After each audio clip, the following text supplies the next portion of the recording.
we want to discuss this 12-team playoff proposal that has been laid out and has college football fans split down the middle here. Some are like 12 teams, that's amazing, more games. Some are like 12 teams, that's too many. It's going to water down the meaning of making the playoffs, etc., etc.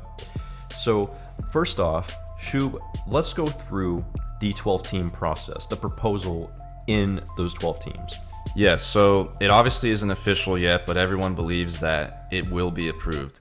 So it goes as this proposal calls for the bracket each year to include the 6 highest ranked conference champions as automatic bids, plus the 6 highest ranked other teams as determined by the playoff selection committee. So no conference would automatically qualify, and there would be no limit on the number of participants from a certain conference. So that means that there's no limit on at-large teams or any teams coming out of a conference. Of those top 6 conference champions that automatically get in, the top 4 highest rated of those conference champions get bye weeks. And this basically means that technically if all 5 group of 5 conference champions were higher than P5 champions, those group of 5 champions would be placed in as the top part of the top 6 highest rated conference champions. Exactly, and you'll kind of see that. Shoob and I did a little bit of an experiment based upon this new rule set and applied it to last year, what the bracket would look like last year, and if it would have made any difference in how things would have shaken out, or if it at least would have produced some interesting matchups. So based on the estimation, the bye weeks would be Alabama, Clemson, Ohio State, and Oklahoma being the highest rated conference champions. So last year, even though Oklahoma was number 6 in the final college football playoff rankings, they were the next highest rated conference champion. So they would get in as the 4 seed despite finishing 6th. Anyhow, so outside of those 4 byes, we have ranked 5 through 12. We have Notre Dame, Texas A&M, Florida, Cincinnati, Georgia, Iowa State, Indiana, and Coastal Carolina. Coastal Carolina would get in along with Cincinnati as automatic qualifiers because they won their conferences, and they would have gotten in over the Pac-12 champion, who was not rated higher than those 2. Yeah, so just think of it this way. 2 G5 teams would have gotten in, but not a single Pac-12 team would have gotten in. Let that sink in. Based on this setting, if it were applied last year, that is exactly how this would pan out. Now, to backtrack though, this is granted, last year was very extraordinary circumstances, and a lot of Pac-12 teams only played like 4 games, and they really screwed themselves out of what would have been this system. So I don't think you're going to see this happen. It may not happen ever again. It could happen maybe one year where things are just nuts, but I don't think that a Power 5 champion is not going to qualify for this playoff like ever. But Yeah, last exactly. year was just extraordinary circumstances. But it's kind of cool to see that 2 Go5 teams got in there, and actually this format gives those teams a chance to at least show or try to show out or win a game or prove themselves. Like when we were talking about UCF all those years ago, claiming the national championship, they would get their shot at least to prove that they're legit. So what we're going to do now is, now that we have the bracket set, we're going to go through and we're going to basically pick which team we thought would have won that game. And some of these weren't hard, but a couple of them were actually pretty interesting. So the first one would be the 8-9 matchup in the first round, which would be 8 Cincinnati versus 9 Georgia. And also really quick, another thing about this proposal is that in the first round, these games are hosted at the home team stadium, the higher seeds, like home stadium on campus. So they're not played at bowl games, but the rest of them are played in bowl sites. So Cincinnati would have been hosting in their own stadium in Cincinnati. They would have been hosting Georgia, which would have been really cool. But, you know, we actually got to see this matchup played out in the Sugar Bowl last year, or the Peach Bowl rather, and Cincinnati, they gave them a good run for their money. I thought Cincinnati was going to win, but Georgia won, so we just said, all right, well, Georgia would have won, obviously. Yeah, out of fairness for how it actually played out, that's why we chose Georgia to move on in this. But if Cincinnati has home field advantage, who knows? Who knows how things could have shaken out? But ultimately, we went with Georgia because that is what happened in reality. Also, another thing, too, is that because this is the playoff, we have to assume that all these teams would not have had all their good players opt out, because a lot of these teams had good players opt out. So we're assuming we're going full strength, obviously, because it's the playoff. So the next matchup would have been the 12 versus 5, which would have been 12 Coastal Carolina versus 5 Notre Dame. We just went with Notre Dame. I mean, Coastal, good job, good season. You're not going to beat Notre Dame. I don't think it would have been like a huge blowout, because Notre Dame didn't have like an explosive offense, but they would have probably suffocated Coastal, and I think it would have been a 3 or 4 touchdown game. But I think Notre Dame would have handled their business pretty easily. They would have been at home.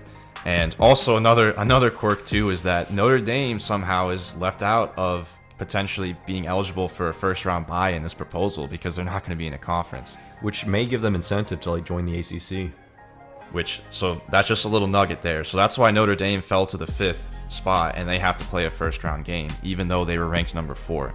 Anyways, so we have Notre Dame moving on. So now the next game would have been, this would have been an interesting matchup, is 10 Iowa State versus 7 Florida. I don't really have much to say about that. I mean, Brock Purdy, Breece Hall versus, Kyle Trask and the Florida Gators, record-setting Kyle Trask. I mean, I really think Florida wins that game, but it would be a good matchup. It's certainly an intriguing one that people would want to watch, and that's not one that you would typically get to see. I mean, that's something that we talked about, or I was alluding to kind of when we first started here, about like those first weeks you get to see those good non-conference matches. Well, this format allows you to see more really good non-conference matches that you wouldn't get to see in your typical setting from year to year. So as a college football purist, it's definitely something that'd be interesting to watch, and it definitely gives you more opportunity to see how these teams shake out against one another. We both agree that this game would have been pretty competitive, but we both went with Florida, because even though Florida got smoked and embarrassed in the Cotton Bowl by Oklahoma, Florida didn't have their 4 best receivers, and the week prior against Alabama, I mean, they arguably gave Alabama their best game of the year, and they had a chance to beat Alabama. So we would assume Florida at full strength probably would have edged out Iowa State, but it would have been a competitive game, and it would have been an interesting matchup. So then the next game would have been 11 Indiana versus number 6 Texas A&M.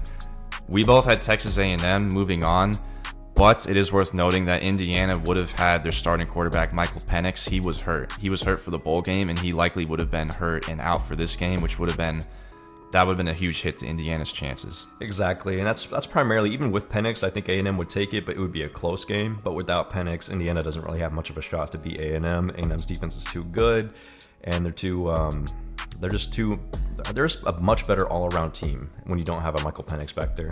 That game would have been competitive, especially if Penix played. I think it could have been a one-possession game for sure. But let's move on now. Since we've covered the first round, let's look at how it shakes out in the second round here. So, of course, we move up to the top of the bracket here. Alabama and Georgia. Obviously, Alabama won like the whole thing this year. And with how Alabama is, we're going to rock with Alabama. Yeah, you have to pick Alabama to win. If you want to say Georgia would make this game close, then I'd love to hear what you have to say. But Alabama moves on. They beat Georgia, and they move on to the semifinals rather. And then the next game was, we think this was probably the best game and the best matchup. This is one of the matchups that like truly speaks to this format, because I think you get at least one of these each year, to where you get an extra, wow, that is a great matchup type game. Like, I would love to watch that. This is Oklahoma and Notre Dame. This is one that Shoob and I were talking about. We're like, man, I could see this as a real toss-up. But ultimately, where did we land, Shoob? This one was tough. I vouched for Oklahoma, because Oklahoma was playing very well at the end of the year. We saw how well they played against Florida in the Cotton Bowl. They came back and won the Big 12. And Notre Dame was a very solid team. Like, they were very similar to Texas A&M. They were a very solid team. You couldn't really pick apart any weaknesses with them, but they just didn't have that explosive offense. And I think Oklahoma, the way that they were playing at the end of the year, they caught fire. And in this format, keep in mind, Notre Dame would have had to play a game in the first round. Oklahoma would have had a bye. So I think you also have to factor that in. I think it would have been a very competitive game. The spread probably could have been pretty close, but I think Oklahoma edges out Notre Dame. Yep, and I completely agree. I think Oklahoma would edge out Notre Dame just because they have that prolific offense. Notre Dame's offense isn't bad, but it isn't great either. So, and then not to mention, we were mentioning how OU's defense has improved as well. I think that gives them an edge as well in this matchup. I think Oklahoma wins it, but it's a good game, a really good game. Off to the 2-7 match. We have Clemson and Florida. And I don't think it's really any surprise. I mean, I'm gonna pick Clemson, although I don't think it would be a blowout by any means. I think this would be a very good game when you have Kyle Trask, Kyle Pitts, like you have everyone on the Florida. There is the potential here that Florida would be able to pull off the upset, given the team they had last year. If they played like they did against Alabama in the SEC championship game, then yeah, sure, I think Florida could pull it off. But with the way that their defense had been playing and just how bad their defense was and how inconsistent they were, I think it's a safe bet to pick Clemson. But yeah, Florida at full strength, this would have been a fantastic game, but we're going to safely say that Clemson probably moves on. Yeah, absolutely. And now off to the last matchup in the second round is Ohio State, Texas A&M. And to me, this is no like disrespect to A&M or anything, but I don't think this game's close. I think Ohio State wins it by at least 2 scores. Agreed. Yeah, and that's more so, this doesn't speak anything negatively on A&M. They had a great season. They have a great defense.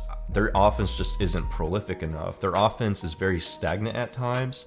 When they get going, they can get going, but they're not consistent enough to compete with Ohio State when Ohio State is elite on both sides of the ball.